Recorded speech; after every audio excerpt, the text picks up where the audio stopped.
point of reference. The point of reference was the title for this little positioning of the question that drives the whole argument of the book. What is the point of reference?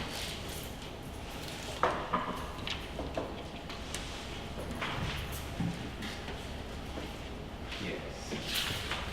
You need to somehow bring yourself back into this crazy atmosphere around this table. Oh yes.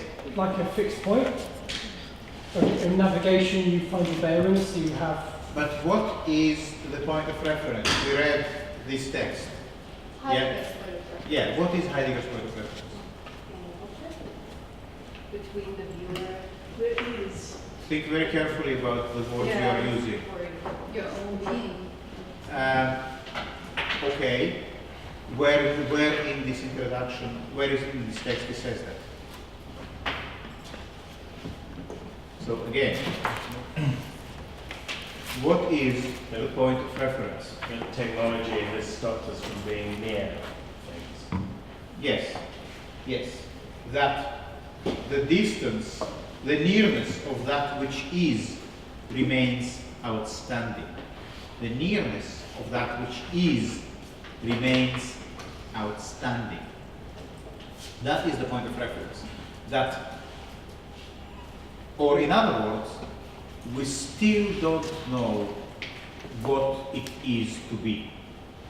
To put Heidegger's introduction, which is read, in other words, he's saying something like, look, you have all this magnificent science of yours that told us everything there is to know about the world. You know, from the structure of the cell to the structure of the galaxies. We know about black holes. We know what happened milliseconds after the Big Bang. We know what happens at the bottom of the ocean and on a comet, on the surface of a comet. We know all of these things, and yet we don't know still what it means to be. That's what Heidegger says. We still don't know what it means to be. That is the point of reference. Okay? Does it make sense? Yeah. How can it make sense?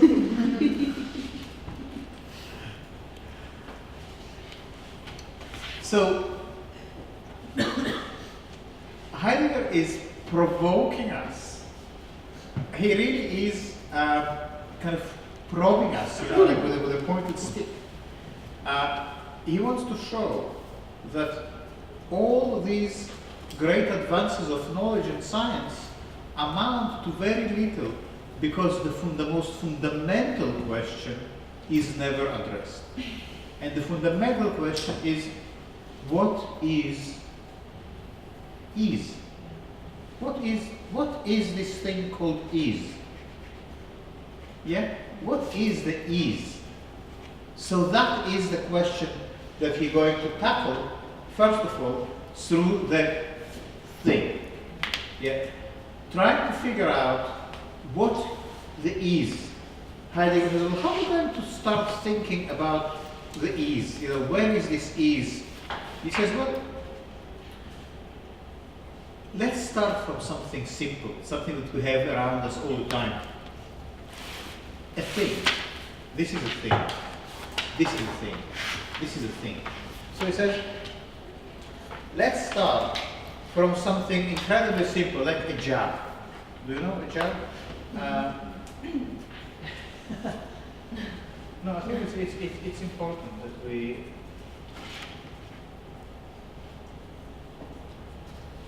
A jar. Let's start from a jar. Which kind of jar is it? Let's start from a jar. That one is okay? Yeah. Yeah, I think so as well. Yeah.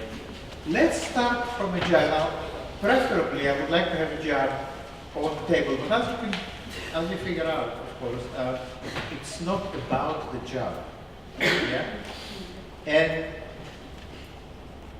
you can easily replace the word jar in reading Heidegger's essay with the word photograph, yeah, or a picture, or an image. It doesn't matter. Well, it does matter, but it's interesting to see what you will be getting. Okay, so up to now, Heidegger says, and I'm just reading a couple of lines from here, the human has considered the thing as a thing just as little as he considered nearness. The jar is a thing. What is a jar? We say, a vessel. That which holds another in itself. What does the holding in the jar? What does the holding in the jar? Are the base and sides. The holding itself can be held at the handle. As a vessel, the jar is something that stands on its own. The standing on its own characterizes the jar as something independent, as the self-standing of something independent. The jar is distinguished from an object. Something independent can become an object when we represent it to ourselves, be it in immediate perception, be it in a thoughtful remembrance that makes present. Here we get into something interesting. The standing on its own characterizes the jar as independent. Yeah? The jar stands on its own. What does it mean to say that the jar stands on its own? That it's autonomous from us. Doesn't need us. Yeah, it means, you know, you leave the, you put the jar here, you leave the room, the jar is still there. It is not a, it's not a product of your imagination. It's not a product of your consciousness. It is in that sense independent from you. And the next sentence is very interesting.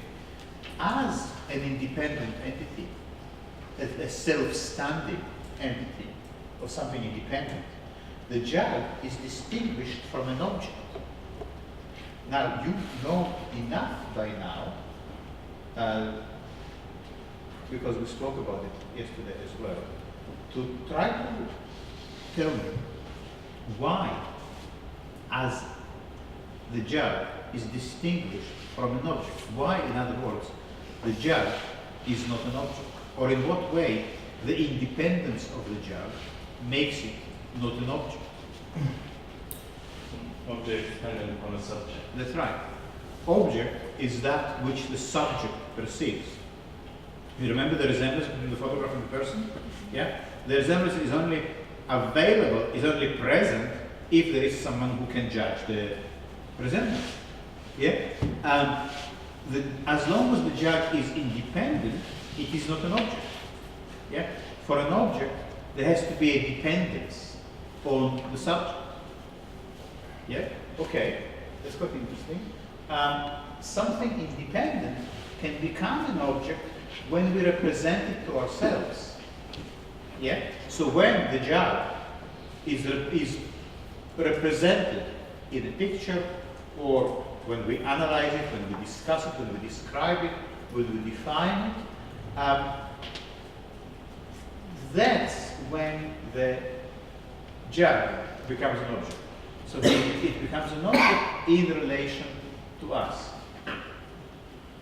The thinghood of the thing, however, does not reside in the thing becoming the object of a representation, nor can the thinghood of the thing at all be determined by the objectivity of the object, not even when we take the opposition of the object as not simply due to our representation, but rather leave opposition to the object itself as its own affair. So what do you get from this quite torturous discussion of the jar? What is the takeaway so far?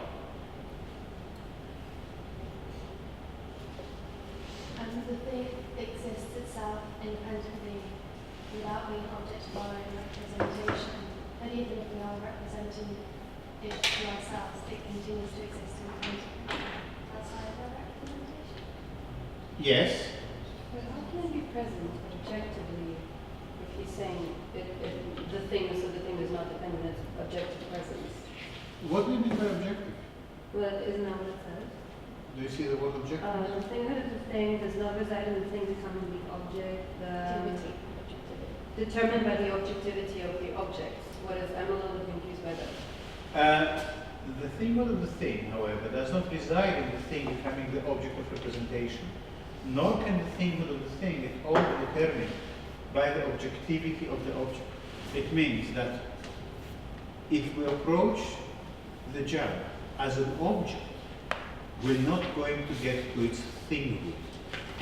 In other words, the moment we look at the jug as an object, we already miss something. And what we miss is its independence. Because the jug is an independent thing, only as long as we don't see it as an object.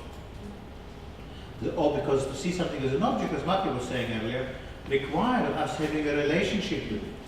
Yeah? So, the thinghood of the thing, and now this is typical Heideggerian speech, we just need to get used to. He would often talk about the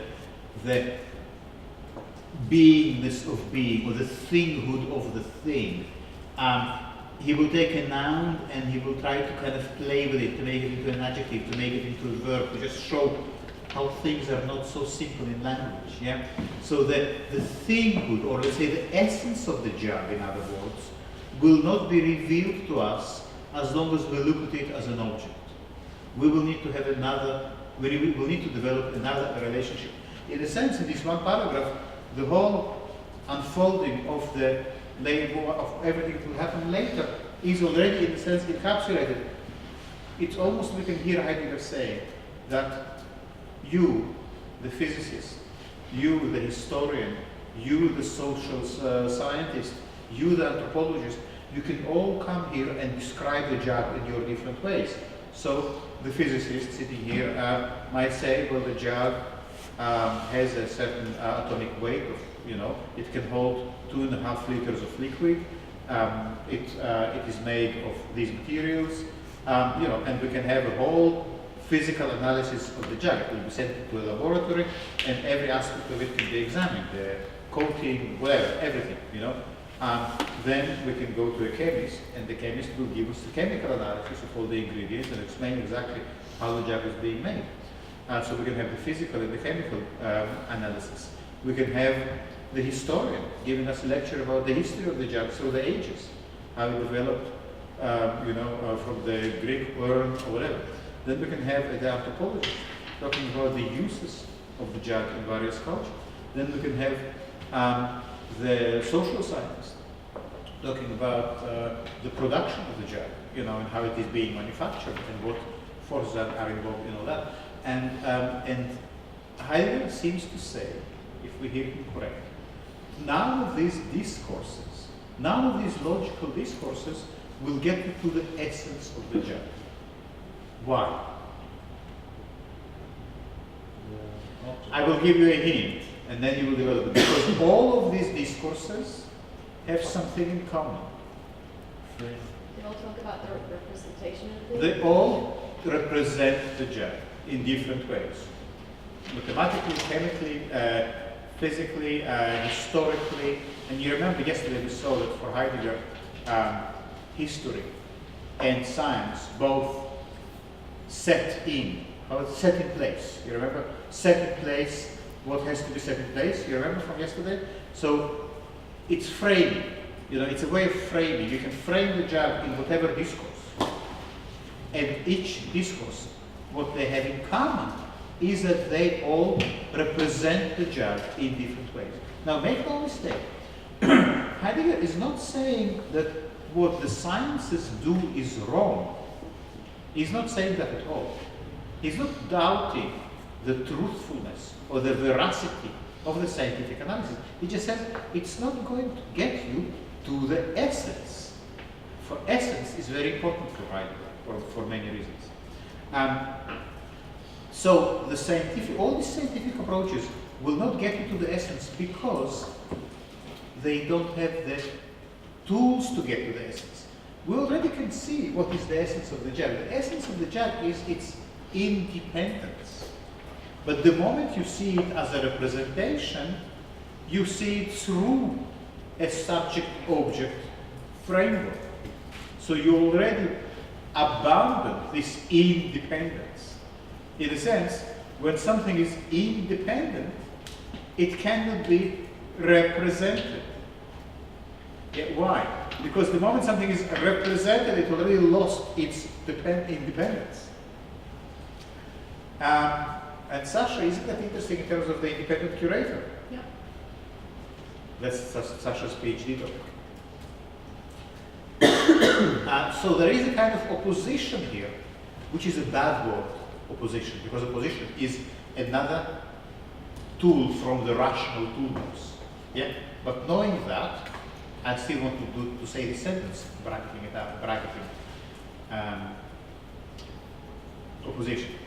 There is a kind of opposition or a sort of tension we are exploring at the moment between representation and essence. Yeah? So Heidegger says, if you want to get to the essence of something, representation is the wrong way to go. It reminds me of a very famous sentence by Bertolt Brecht, who said that a photograph of the Krups factory, Krups were big steel manufacturers, still are, I think, in Germany. So they had big factories. And Brecht, the communist playwright and the theater director, said, a photograph of the Krups factory tells you nothing about the power relations within it. It doesn't tell you anything about how people actually working there, how they get exploited. It just gives you the representation, but not what it's actually like, you know, to wake up in the morning when your alarm clock rings and say at 5:30, to queue, to find your way by the machine, to spend the day working, to go home, you know, to give your life away for the profits of the Krups Corporation. No photograph, in a sense, he's saying, can give you that. You need something else. And Brecht's answer was the epic theater. But it has its own set of issues there. But in a sense, you can hear, and you know, both Heidegger and Brecht would be turning in their graves because they are really like milk and vinegar. They are very, very different. But obviously not that different. They both seem to be concerned with the same problem, that representation doesn't get you to what's really going on. It only shows you the surface. It only shows you the resemblance of things. And we are so in love with this resemblance. We so worship it and cherish it and trust it that we accept it in lieu of the essence. It is quite a simplistic story at the moment. But I want you just to start developing a kind of tentacles that go into these different territories. So, you know, whenever someone uses the word representation, I really want you to feel shivers running down your spine. You know, it has to be like nails on blackboard. You know, this, you know, that's what you need. When someone talks about representation, oh, but I want you to represent this. You know, yes. Isn't the theatre of cruelty closer to Heidegger than the epic theatre? Yes, would, yes, and you mean Artaud? Yeah. True, yeah, definitely. But that's not the point at the moment. I want you to just start noticing how the discourse of representation is so ubiquitous. Everyone is talking about, especially in the art school. It just banged the gap about thoughtlessly all the time. Yesterday in the classroom, someone was asking about, you know, but that isn't the rule, the woman represents something. But what we're trying to figure out is exactly how representation operates. Yeah? Because by whatever, for whatever reasons, photography is the de facto face of representation in the modern era. Yeah? Who is representing, whose task it is to properly represent? Well, painting is not representing for a long time, you know. Painters probably forgot what it means to represent, you know, which is great for painting because it can go and do crazy things. It's great for art, you can do, you know, ready-made and objects and, and whereas, what I think, who is left to keep the shop open, the representational shop? Who is left to make sure that the representation operates? Photography. You know, how do we know what the pyramids look like? Photography. How do we know what the comet looks like? Photography. How do we know what your intestines look like? You know, it's always, it's photography that sort of stands there whenever you need to know what something looks like, which is kind of interesting in terms of defining your task as artists who operate today. You know, that seems to be a very interesting question, because as we keep discovering, it's not, well, Heidegger opens the thing with saying, how do things stand with nearness? And I want to say, how do things stand with representation? How do things stand with representation? Well, it's complicated. Yeah, it is this complexity that we are now unlocking. Okay, and now I like this next sentence. Look, could you just read it to us? The joke remains all of it. No, the OCR of this PDF probably was not very good. Did I tell you already that you need to kind of keep an eye on OCR text, because sometimes words appear but not intended there initially. But it might not be a bad thing. I don't know. Yes? The jug remains a vessel, whether we represent it or not. And a few more lines down, please. As a vessel, the jug stands on its own. But what does this mean? That what holds would stand on its own? Okay, that's enough. I mean, the discussion here is very, very detailed. And I hope that after the session, of course we cannot read the whole text as much as I would like to do that. But I hope that after this session you will go back to the text and read it again. It's not that many pages. And you will now see how things fit together. Just a general comment about reading texts like this. The point is not to, you might find that actually Heidegger really speaks to you and you want to spend the next couple of years studying Heidegger and writing a paper about him. That happened in the past many times. People do tend to get kind of taken by this. But this is not the point. The point is to make some of the things he says, to put them to use in your own practice and in your own work. So it's not about, you don't need to say, oh my God, but I didn't understand this paragraph. That's fine. Move to the next one. Just move to the paragraph where something pricks your interest. When something sounds, oh God, I kind of need to hear it a little better. You know? That's when you know to read it again and again and see how it works for whatever it is your question right now. Some of you were saying around this table, I'm feeling lost. That's when you go to a text like this, and that's where you find what does it mean to be lost. I mean, we already can see why being lost is a good thing. Heidegger is kind of telling us, if you are not lost, it just means that you're relentlessly representing everything to yourself. Yeah? And as long as you are in this endless game of representation, either as a scientist or as a photographer or as an artist or as an anthropologist, you're never going to be lost, because you always know what is the next thing to do. Go represent something. You know, do it better, do it sharper, do it clearer, high resolution. You know, there's a whole industry that does that. So you're not going to be lost. At the same time, you will always miss the point, the essence, the point of reference, which is outstanding. So maybe being lost is exactly the experience of realizing how representation ceases to work, malfunctions, misfires. Perhaps being lost is precisely the productive state from which it's kind of close, it's only one step towards the essence. Yeah? So I think it's good to be lost. It's also a luxury that an art school can afford you and use it, you know, because you only have 2 years to be lost. And it goes very quickly. You know how hard it is these days? I had a student from 2 years ago, Sarah Krug. She will come in a few Wednesdays to talk about her practice. She's really a very good artist. She did her whole MA about what it means to be lost in the age of digital technology. And her main argument was that being lost is a luxury that we don't have anymore. You cannot be lost. You have a sat nav, your phone is tracking you. You know, that's kind of on the most basic level. Just to find yourself in an unfamiliar part of the city, wandering around, not knowing when the road will take you. And we don't have this experience anymore because we have Street Map, you know, and Google Map. Yes. Maybe because we are not allowed to have that luxury anymore. Not allowed by whom? By the society in some way. What does it mean, not be allowed by society? No, When- in some ways because we are expected to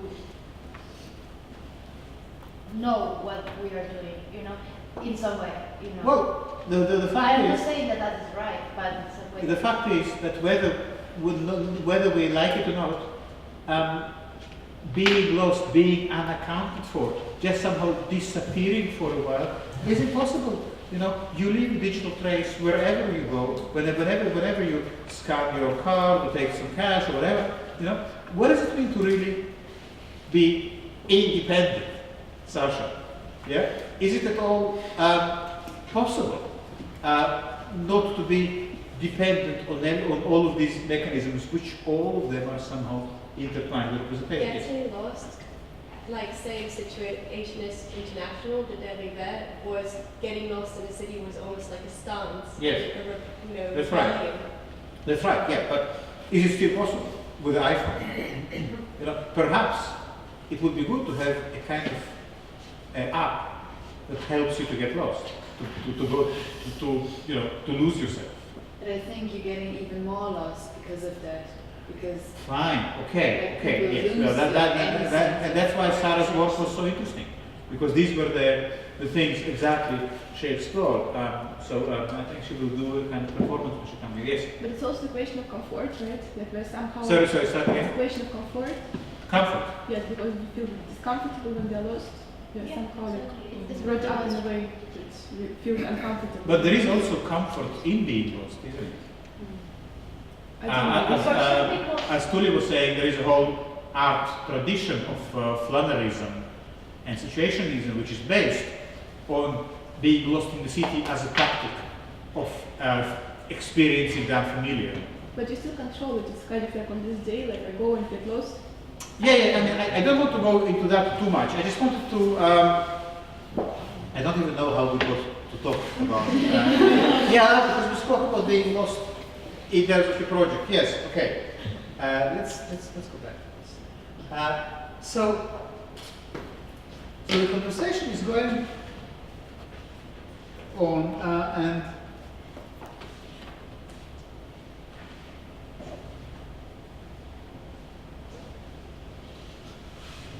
now this is quite nice. What is it that is thing-like in the thing? What is the thingness of the thing? What is the thing in itself? The thing in itself, the thing as such. One second.